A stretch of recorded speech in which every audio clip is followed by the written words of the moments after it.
হাইকমাণ্ডৰ নিৰ্দেশ নচলিব গহপুৰত এজেপি আৰু বিজেপিৰ সংঘাত তুংগত উঠিছে গহপুৰত মহিলা পৰিষদ কৃষক পৰিষদ গহপুৰত প্ৰাৰ্থিত্ব প্ৰক্ষেপৰ দাবী উত্থাপন কৰিছে দলটোৰ সমষ্টি সমিতিৰ সভাপতি অনন্ত বৰাক গহপুৰৰ প্ৰাৰ্থী হিচাপে বিচাৰে দলীয় কৰ্মীয়ে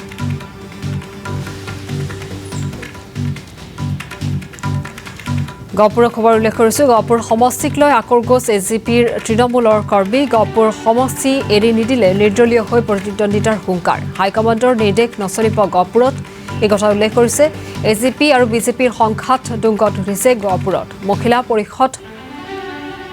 কৃষক পৰিষদ গহপুৰত প্ৰাৰ্থিত্ব প্ৰক্ষেপৰ দাবী উত্থাপন কৰিছে দলটোৰ সমষ্টি সমিতিৰ সভাপতি অনন্ত বৰাক গহপুৰৰ প্ৰাৰ্থী হিচাপে বিচাৰে দলীয় কৰ্মীয়ে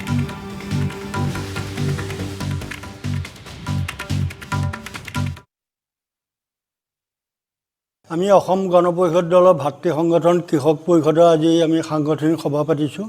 এই সভাখনৰ যোগেদি বৰ্তমান গহপুৰ সমষ্টিত আমি মিত্ৰজোঁটত আছোঁ যদিও অসম গণ পৰিষদ দলৰ কৃষক পৰিষদ তথা অন্যান্য দিশত আমি কোনো সা সুবিধা পোৱা নাই সেয়ে আমি অসম গণ পৰিষদ দলে অসমত গহপুৰ সমষ্টিত আমি অসম গণ পৰিষদ দলৰ এজন প্ৰাৰ্থী বিচাৰি এই বিষয়ত আমি প্ৰস্তাৱ গ্ৰহণ কৰিছোঁ এই প্ৰস্তাৱসমূহ আমি কেন্দ্ৰীয় কমিটিলৈ প্ৰেৰণ কৰিছোঁ লগতে আমি অসম গণ পৰিষদৰ তৰফৰ পৰা অনন্ত বৰা ডাঙৰীয়াক গহপুৰ সমষ্টিৰ ২৬ৰ বিধায়কৰ প্ৰাৰ্থিত্ব দিবৰ বাবে আমি তেখেত কেন্দ্ৰীয় কমিটিলৈ আবেদনযোগে প্ৰস্তাৱ প্ৰেৰণ কৰিছোঁ গহপুৰখন উন্নয়নৰ দিশত যদি আমি লক্ষ্য কৰোঁ 1996 চনৰ আৰু 1985 চনত দুবাৰকৈ অসম গণ পৰিষদ দল ক্ষমতালৈ আহি গহপুৰৰ ৩৫খন পঞ্চায়তৰ উন্নতি ঘটোৱাৰ লগতে এখন পঞ্চায়তক নগৰ কৰিলে আৰু গহপুৰ মহকুমা কৰিলে তেজাৰীকে ধৰি কোৰ্ট আমাৰ গহপুৰলৈ আহিলে অসম গণ পৰিষদ দলৰ দিনত সেইকাৰণে অসম গণ পৰিষদ দলৰ এইটো দাবী নহয় গহপুৰবাসী ৰাইজে এইবাৰ গহপুৰ সমষ্টিটো অসম গণ পৰিষদ দল হোৱা বিচাৰিছে আৰু দলে যি দায়িত্ব দলৰ কৰ্মীক দিয়ে সেই দায়িত্ব নিষ্ঠা সততাৰে অসম গণ পৰিষদ দলৰ কৰ্মীয়ে পালন কৰে এইটো দলৰ সিদ্ধান্তত মই একো কৰিব নোৱাৰোঁ দলে নিশ্চয় য'ত অসম গণ পৰিষদ দল জিকাৰ সম্ভাৱনা আছে তাত অসম গণ পৰিষদ দলৰ প্ৰাৰ্থী দিব ইয়াক বিজেপিয়েও এবাৰো দিব নাই বিজেপিয়ে কোৱা নাই অসমৰ মুখ্যমন্ত্ৰী হিমন্ত বিশ্ব শৰ্মাই কোৱা নাই যে বিজেপি কেণ্ডিডেট থকাত যে বিজেপিয়ে পাবই এই কথাষাৰ তেওঁ কোৱা নাই কৈছে যে চিট সাল সলনি হ'ব পাৰে গতিকে গহপুৰ সাল সলনি হ'ব পাৰে এই গহপুৰ বুলি নহয় সমগ্ৰ অসমতে উন্নয়নৰ ধাৰাটো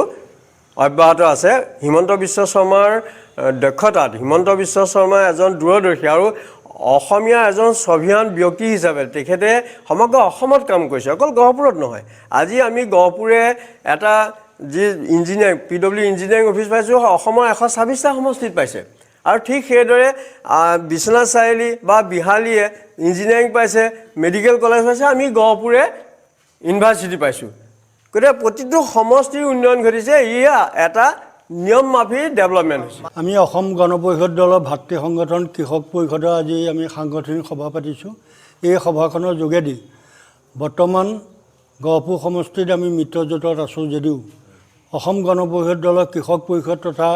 অন্যান্য দিশত আমি কোনো সা সুবিধা পোৱা নাই সেয়ে আমি অসম গণ পৰিষদ দলে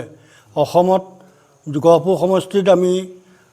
অসম গণ পৰিষদ দলৰ এজন প্ৰাৰ্থী বিচাৰি এই বিষয়ত আমি প্ৰস্তাৱ গ্ৰহণ কৰিছোঁ এই প্ৰস্তাৱসমূহ আমি কেন্দ্ৰীয় কমিটিলৈ প্ৰেৰণ কৰিছোঁ লগতে আসাম টক্স আপোচবিহীন অসম কণ্ঠ